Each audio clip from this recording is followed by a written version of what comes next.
Biographies évangéliques. Arétas. Lorsque saint Paul écrivit sa première lettre aux Corinthiens, l'an 53 de notre Seigneur, la 13e année de saint Pierre à Rome et la première du règne de Néron, il était au moment de quitter Éphèse, où il avait fait un assez long séjour. À la fin de cette lettre, comme de toutes les autres, son cœur se dilate, et il fait les plus tendres recommandations à ses enfants bien-aimés. Citation. Vous connaissez, mes frères, la maison de Stéphanas, de Fortuna et d'Achaïque. Vous savez qu'ils ont été les prémices de l'Achaïe et qu'ils se sont consacrés au service des saints. Je vous conjure d'avoir beaucoup de déférence pour de tels hommes et pour tous ceux qui coopèrent et travaillent à l'œuvre de Dieu. Je me réjouis de l'arrivée de Stéphanas, de Fortuna et d'Achaïque parce qu'ils ont suppléé à ce que vous ne pouviez pas faire vous-même, car ils ont consolé mon esprit aussi bien que le vôtre. Honorez donc de tels hommes. Fin de citation. Pour nous aussi, il serait consolant de pouvoir les honorer en lisant l'histoire de leurs travaux pour l'établissement de l'Évangile auquel nous devons tout ce que nous avons et tout ce que nous sommes de plus que les fidèles. Malheureusement, un profond silence règne sur leur vie. En attendant qu'elle nous soit révélée dans le ciel, adorons les conseils de Dieu qui a voulu qu'elle fût cachée en lui.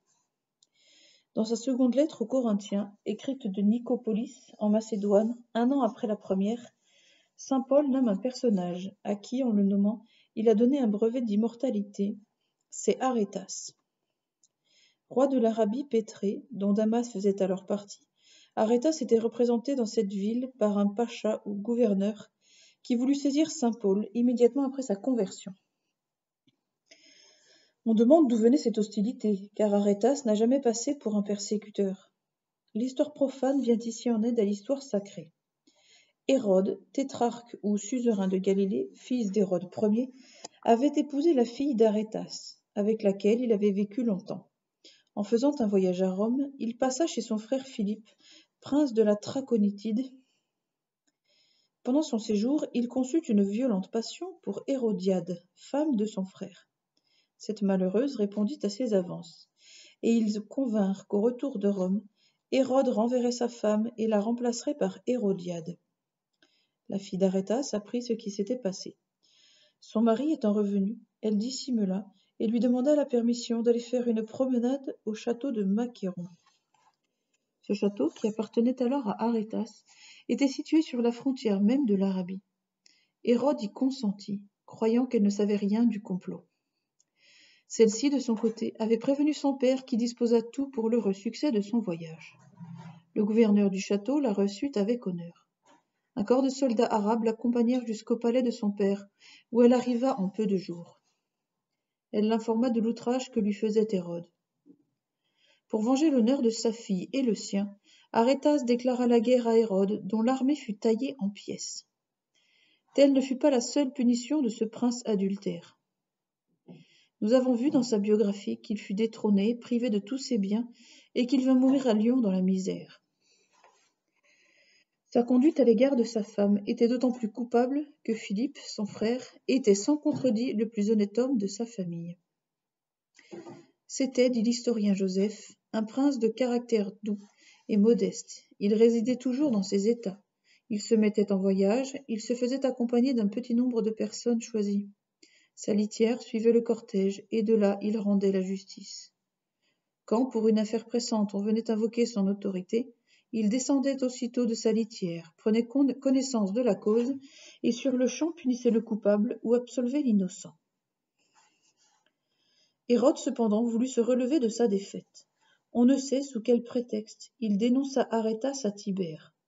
Celui-ci envoya ordre à Vitellius, gouverneur de Syrie, de prendre Arétas ou de le faire mettre à mort. Les Juifs, ennemis de saint Paul, saisirent cette occasion de dénoncer l'apôtre au gouverneur de Damas. Ils lui dirent que, sous prétexte de prêcher une nouvelle doctrine, il agitait la multitude et, en l'éloignant de la religion des gentils, il la détachait d'Arétas. Il se pourrait bien, ajoutait-il, que ce Paul livrât Damas à Hérode et à Vitellius. Le timide et crédule gouverneur donna dans le piège et voulut faire arrêter saint Paul. Mais Dieu veilla sur l'apôtre, qui lui-même écrit aux Corinthiens de quelle manière il fut délivré par les chrétiens. Il dit, citation, « Dieu, qui est le Père de notre Seigneur Jésus-Christ et qui est béni dans tous les siècles, sait que je ne mens point. À Damas, celui qui était gouverneur de la province au nom du roi Arétas faisait garder les portes de la ville pour me saisir. Mais on me descendit dans une corbeille par une fenêtre le long de la muraille, et j'échappai ainsi de ses mains. Fin de citation. Dans cette biographie d'Arétas, nous voyons deux choses importantes.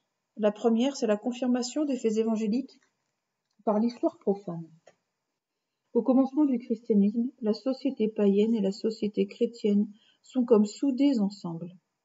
Les faits de l'une rendent témoignage aux faits de l'autre.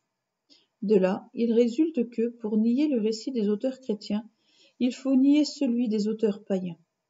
Cela veut dire qu'il faut tout nier. Or, nier tout, c'est la dernière faiblesse de l'esprit. C'est une niaiserie, car nier vient de nier. Ou nier vient de nier, c'est à choisir. La seconde, c'est l'acharnement des Juifs contre le christianisme. Pour le combattre, tout leur est bon. Le mensonge, la calomnie, la violence, la haine sous toutes les formes sont les armes qu'ils emploient partout où ils sont, en face des apôtres, et ils sont partout. Avoir triomphé de pareils ennemis n'est pas un moindre miracle que d'avoir triomphé des gentils. Mais ces deux miracles réunis élèvent au plus haut point d'évidence la divinité du christianisme. Ne l'oublions pas aujourd'hui, où notre foi est en but à un déchaînement de haine inconnu dans l'histoire des peuples baptisés.